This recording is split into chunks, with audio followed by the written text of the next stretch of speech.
말씀 기억나실지 모르겠지만 우리 지난주 수요일에 공동체의 기본 원칙 5가지 중에 2가지를 살펴보았죠. 그 2가지 첫 번째가 마음을 같이 하는 것. 그리스도의 교회 공동체는 마음을 같이 해야 됩니다. 아멘이십니까? 그리고 2번째는 동정하는 것. 서로가 서로를 동정하는 것. 이 동정하는 모습이 우리들 가운데 있어야 된다라는 그 말씀을 함께 나누었어요. 오늘은 이제 나머지 5가지 중에 3가지를 한번 좀 살펴보려고 합니다. 이 시간 공동체의 기본 원칙 나머지 3가지를 살펴보면서 우리 교회 공동체가 더욱 건전하게 세워져 갈 수 있기를 축복합니다. 3번째 원칙은 따라서 해봅시다. 형제를 사랑하라. 형제를 사랑하라. 우리 앞뒤 좌우로 계시는 우리 형제 자매를 서로 사랑해야 된다라는 거예요. 여기서 여러분 사랑하라는 헬라어 단어 여러분 예전에 막 많이 들어보셨죠, 그죠? 그래서 이 사랑은 제가 설교 시간에 웬만하면 헬라어하고 히브리어는 이야기를 안 합니다. 그냥 이런 단어가 있습니다. 이 단어의 뜻은 이 원어의 뜻은 이겁니다라고만 얘기하지 헬라어는 제가 될 수 있으면 얘기를 안 하는데, 이 사랑이라는 단어가 워낙 많고 또 우리가 많이 들어왔기 때문에 이 부분을 좀 구분할 필요가 있었을 것 같아서 제가 말씀을 드리면, 오늘 이 베드로전서 3장 8절에서 나오는 형제를 사랑하라라는 이 사랑하라는 단어는 필로스라는 단어를 씁니다. 그러니까 신적인 사랑을 의미하는 아가페 사랑의 구체적 표현으로 하나님 사랑의 바탕을 두고 있는 그 사랑의 행위를 이야기하는 거예요. 그러니까 하나님의 구속의 은혜를 입어서 새롭게 형제된 자들끼리, 그러니까 지금 이제 저와 여러분들의 사이, 앞뒤 좌우로 계시는 성도님들 간의 그 사이에서 행해야 할 구체적인 사랑의 모습을 이야기한다라는 것이죠. 여러분 초대교회가 박해를 많이 당할 때에 성도들 사이에 보여진 그 형제의 사랑은 더욱 가치가 있었고 그리스도인들의 그 인내를 강화시켰다라고 많은 학자들은 평가를 합니다. 이때 당시에 보여진 그 사랑이 바로 필로의 사랑, 필로다라고 그렇게 이야기를 해요. 그렇습니다. 하나님의 사랑의 바탕을 둔 사랑은요, 고난이 다가올 때 더욱 가치를 바란다라는 것입니다. 형제들 간의 사랑, 하나님의 사랑을 바탕은 둔 형제 간의 사랑은 고난이 다가올 때 더 가치를 바란다라는 거예요. 왜냐하면 하나님의 사랑은 예수 그리스도의 고난을 통해서 우리에게 주어졌기 때문입니다. 예수님은 우리를 사랑하실 때 자신을 고난 가운데에서 아낌없이 넣어주셨어요. 그 사랑으로 말미암아 모여진 공동체이니까, 그 사랑으로 말미암아 하나의 공동체로서 모여있는 교회 공동체이기 때문에 고난이 다가올 때 흩어지는 것이 아니라 오히려 더 사랑으로 하나 되어질 수 있다라는 것이죠. 그러한 공동체가 우리 공동체인 줄 믿습니다. 그리고 여러분, 하나님의 사랑을 바탕에 둔 공동체는요, 형제 사랑은요, 서로의 허물을 덮어줄 수 있는, 서로의 허물을 용납할 수 있는 사랑이에요. 여러분, 예수님이 우리가 완벽해서 우리가 잘났기 때문에 우리를 사랑하신 것이 아니죠. 우리가 죄 가운데 있을 때 예수님이 우리를 친히 찾아오셨고, 우리가 지옥을 향해 달려가고 있을 때 예수님이 우리를 위해 자신의 생명을 십자가에서 내어주셨어요. 그 사랑을 받은 우리가 어떻게 형제의 허물을 보고 공격하고 정죄할 수 있겠습니까? 우리가 하나님은 아니기 때문에 형제의 죄를 살 수는 없다 하더라도 서로 용납할 수는 있는 것이죠. 나의 죄를 하나님 앞에서 예수 그리스도의 이름으로 용서를 받았다면 같은 처지에 있는 형제 자매를 용납하는 것이 당연하지 않겠습니까?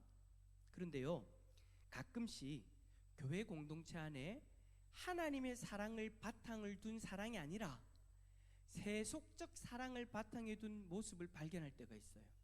여러분, 하나님의 사랑과 세속적 사랑의 차이가 뭘까요? 세속적 사랑은요, 자신이 기준이 되어져요. 자신의 마음에 들면 아낌없이 다 퍼주다가 자신의 마음에 들지 않는 일이 생기면 곧장 마음을 닫아버리고 상대방을 정죄하고 공격하죠. 세속적 사랑을 하는 사람은 자기 중심이에요. 그래서 교회 공동체 안에서 사랑의 행동으로 그 행동에 대해서 인정받으려고도 해요. 그러다가 어느 날 자신에게 이익관계가 없어지거나 자신의 자존심이 상하는 일이 생겨져 버리면 언제 그랬냐는 듯이 그 공동체를 떠나게 되죠. 하지만 하나님의 사랑은요, 하나님의 사랑의 바탕을 둔 형제의 사랑은 이타적인 모습입니다. 자기 중심이 아니라는 거예요. 세속적 사랑의 바탕을 둔 사랑은 언제나 이기적인 모습인데, 하나님 사랑의 바탕을 둔 형제의 사랑은 이타적인 사랑. 우리 교회가 건전한 교회로 성장하려면 이 이기적인 사랑의 모습, 세속적 사랑의 모습을 버리고 이타적인 사랑을 추구해야 된다라는 거예요.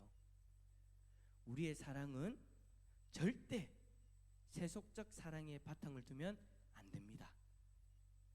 우리 공동체 형제 사랑은 언제나 하나님 사랑의 바탕을 둬야 되는 거예요. 우리 공동체가 그런 공동체가 될 수 있기를 바랍니다. 그렇다면 여러분, 하나님 사랑의 바탕을 두려면 어떻게 해야 될까요?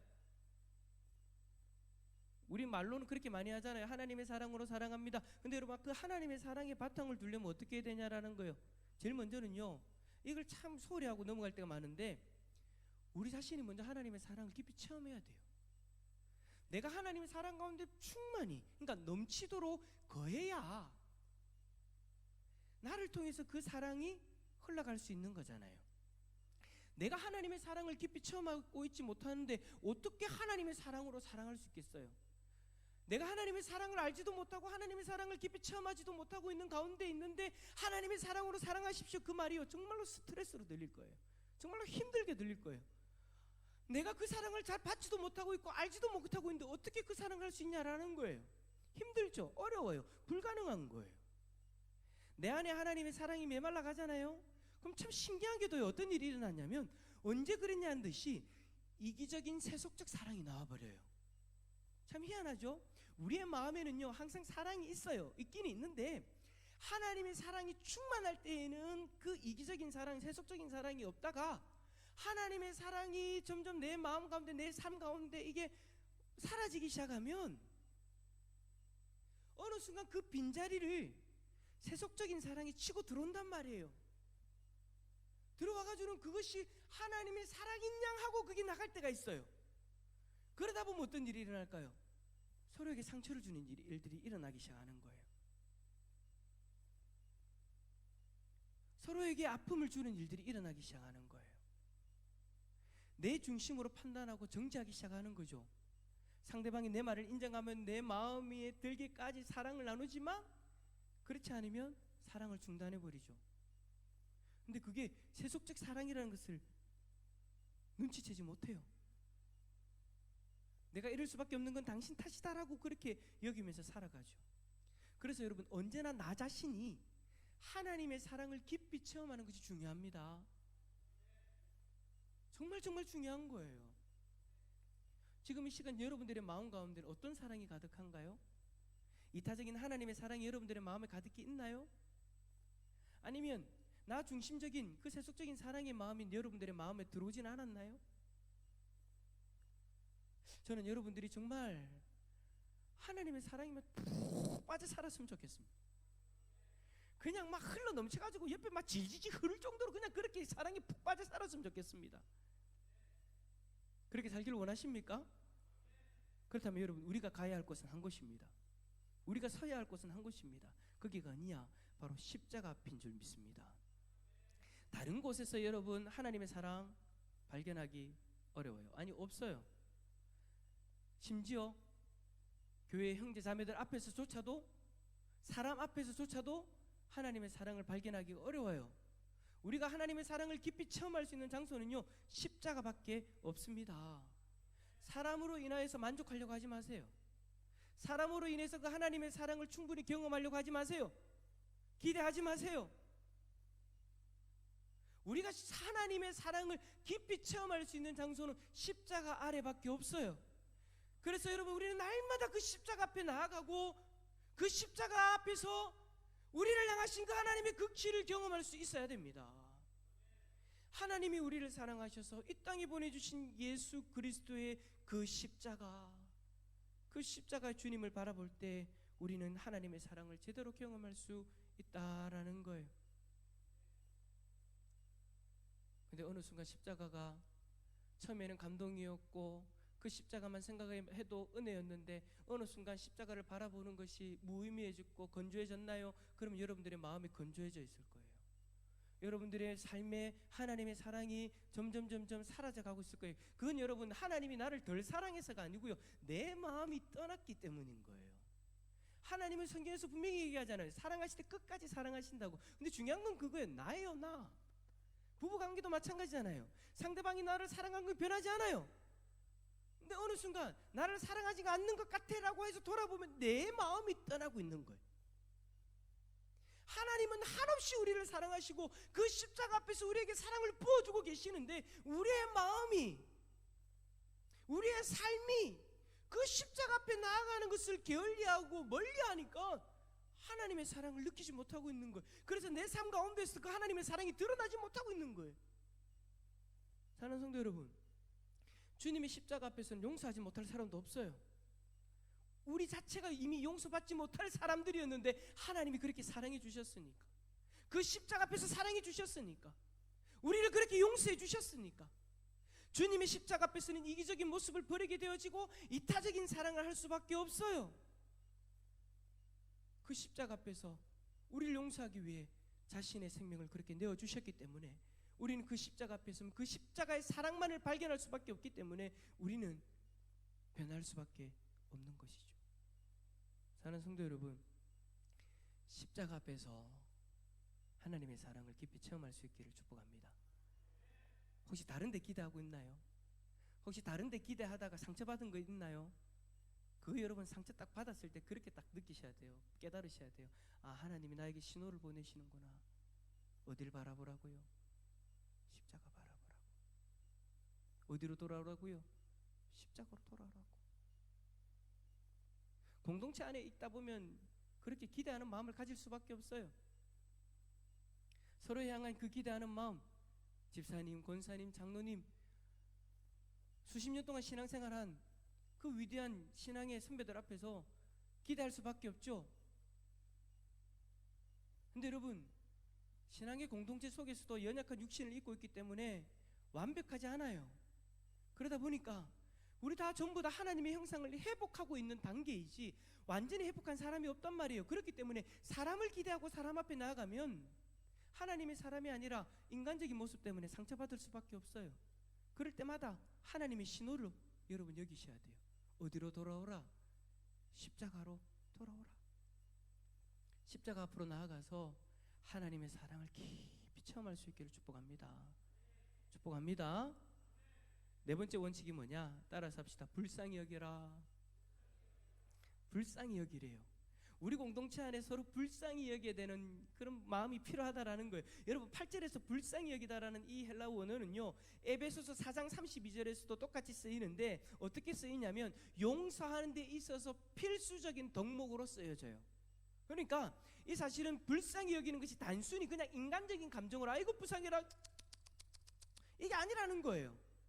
하나님이 그리스도 안에서 자신을 용서해 주셨다라는 것을 절실히 깨달은 자만이 진정으로 타인을 불쌍히 여길 수 있다라는 거예요. 그래서 용서하는 자리까지 나갈 수 있다라는 거예요. 그러니까 8절에서 불쌍히 여기라는 이 말은 무슨 말이냐면 단순히 나보다 안 돼서 불쌍히 여기는 것이 아니라 그리스도 안에서 죄 용서를 받은 자들이 서로 불쌍히 여기는 마음을 가진다라는 거예요. 나도 죄인이고 당신도 죄인인데 우리가 십자가의 은혜로 죄 용서를 받았다. 그래서 서로 불쌍히 여길 수 있다라는 것이죠. 왜 우리 그럴 때 많잖아요. 불쌍히 여기란다고 해가지고 누군가가 실수하고 아파하는 그 모습, 아이고 어쩌노, 이 불쌍한 걸 여기는 게 이게 아니라는 거예요. 나도 죄인이고 당신도 죄인인데 참 불쌍타. 어떻게 그 지경까지 갔노? 그 불쌍한 마음으로 서로를 용서하는데 네가 잘났니 내가 잘났니 할 수 없다라는 거예요.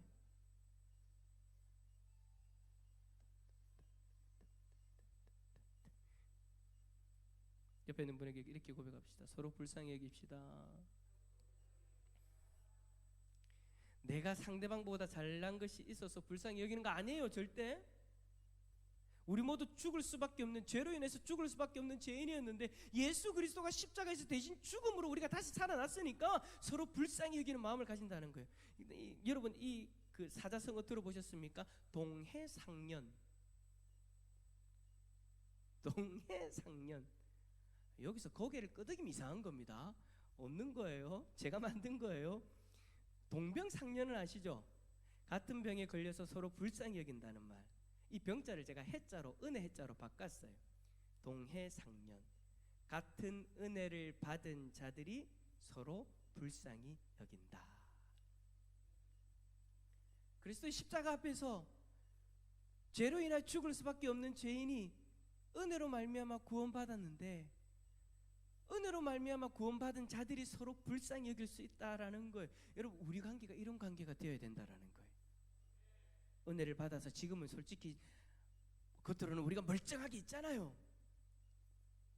의로운 사람인 것처럼 우리가 있잖아요. 하지만 우리는 말하지 않아도 알아요. 말하지 않아도 알아요. 뭐를요? 지금 내 옆에 있는 형제 자매는 하나님의 은혜가 아니었다면 지금도 지옥으로 걸어가고 있을 것이다. 나도 마찬가지였고, 그리스도의 십자가 은혜 때문에 우리가 이 자리에 있을 수 있다라는 것, 그 마음으로 우리가 서로를 불쌍히 여길 수 있어야 된다라는 것입니다. 자, 옆에 있는 분 바라보면서 불쌍히 여기겠습니다. 예. 여러분 이 불쌍히 여기는 것을 세상적인 의미로 절대 여러분 창피하게 여기시면 안 돼요. 제가 지난주에 얘기했던 거 뭐하고 똑같은 거예요? 동정하고 하는 것 다 똑같은 거예요. 세상적인 의미로는 우리가 그렇게 듣고 싶지도 않고 피하고 싶죠. 근데 여러분 그리스도 안에서는 그게 아니라는 거예요. 그리스도의 공동체 안에서는 그게 아니라는 거예요. 불쌍히 여기는 것이 은혜입니다. 마지막 5번째 원칙은 뭐냐? 따라서 합시다. 겸손하라. 여러분 여기서 겸손하라는 것은요, 낮은 마음을 이야기하는 거예요. 여러분 우리가 그럴 때 있잖아요. 겉으로는 겸손하게 행하지만 마음이 겸손하지 않을 때, 제가 여러분 사람들을 만나서 이야기하다 보면 이런 경우를 제법 많이 경험합니다. 겉으로 드러나는 모습은 정말 존경할 만큼 겸손해요. 근데 이야기를 나누다 보면 이상해? 이게 뭐지? 라는 때가 있어요. 분명히 겉으로 드러나는 모습은 겸손해 극치를 달리고 있는데 이야기를 나누다 보면 마음은 그렇지 않다라는 것을 발견할 때 있어요. 그러면 정말 소름이 끼쳐요. 우리가 일반적으로 겸손 생각하면 마음도 그런 줄 알잖아요. 그죠? 일반적으로 외형적으로 겸손한 사람은 마음도 그럴 것이다 라고 우리는 생각하는데 아닌 사람이 많다라는 거예요. 여러분 성경에서 겸손함을 이야기할 때는요, 마음이 겸손한 것을 이야기하는 거예요. 겉으로만 드러나는 그 외식하는 겸손함보다 마음 중심으로 드러나는 겸손함을 하나님은 더 중히 여기시는 줄 믿습니다. 이 마음의 겸손함은 결국 누구의 마음을 얘기하는 거예요? 예수님의 마음을 얘기하는 거죠. 자신을 비천한 인간의 모습으로까지 낮추신 그 주님의 마음, 상대방의 유익을 위해 얼마든지 자기 자신을 낮추시는 그 주님의 마음이 우리의 마음에 자리 잡을 수 있기를 축복합니다. 성도 여러분, 겉으로 겸손이 아니라 마음의 겸손이 우리 모두의 마음에 자리 잡아야 된다라는 거예요. 말씀을 정리합니다. 공동체의 기본 원칙 5가지, 여러분 이것들을 생각해 보면 여러분들은 어떤 생각이 드시나요? 무엇이 발견되어지시나요? 저는 5가지 원칙을 보면서 이 5가지 원칙 중에 공통된 것이 있다라는 것을 보게 됩니다. 그 공통된 것이 뭐냐? 이 공통된 것이 자리 잡고 있으면 이 공동체 흔들리지 않아요. 그 공통된 것이 뭐냐? 바로 예수 그리스도의 십자가입니다. 우리 교회 공동체가 예수 그리스도의 십자가를 온전히 바라보고 그 은혜 가운데 있다면 우리는 절대 흔들리지 않을 거예요. 하지만 교회 공동체에서 그리스도의 십자가가 사라지기 시작하면, 그래서 그 자리를 다른 무언가가 채우기 시작하면 그 교회 공동체는 삽시간에 무너지고 마는 거예요. 왜냐하면 우리는 그 그리스도의 십자가 때문에 모인 공동체이기 때문에. 여러분 우리 신앙도 마찬가지예요. 그리스도의 십자가 앞에 서 있지 않으면 우리의 신앙은 와르르 무너질 거예요. 사람의 작은 모습 하나에도 와르르 무너질 거예요. 우리의 신앙의 십자가가 없어지기 시작하면. 그래서 여러분 우리는 날마다 그 주님 앞에, 그 주님의 십자가 앞에서 자기 자신을 돌아보는 시간들을 가져야 됩니다. 오늘 여쭤보겠습니다. 오늘 하루 여러분은 십자가를 얼마만큼 바라보셨습니까? 그 주님의 십자가가 여러분들의 삶 가운데 어떤 영향을 미치셨습니까? 만약에 오늘 여러분들이 십자가를 떠난 삶을 살았다면 오늘 저녁에 다시금 십자가 앞에 설 수 있기를 축복합니다. 예수 그리스도의 십자가 복음으로 우리는 하나 될 수 있고, 예수 그리스도의 십자가 복음으로 우리는 서로 동정할 수 있고, 사랑할 수 있고, 불쌍히 여길 수 있고, 겸손해질 수 있는 거예요. 하지만 그 십자가를 떠나는 순간, 십자가로부터 내 눈을 돌리는 순간 우리는 이 모든 것들이 깨어지고 넘어지고 말 거예요. 사는 성도 여러분, 공동체의 기본 원칙 5가지가 우리 가운데 견고히 서 있을 수 있기를 바랍니다. 그러기 위해서 우리 모두가 그 주님의 십자가 앞에 다시 서야 되는 거예요. 나의 죄를 짊어지고 피눈물을 흘리시며 지신 그 십자가, 그 십자가의 고통 앞에서 나의 죄된 모습을 회개하고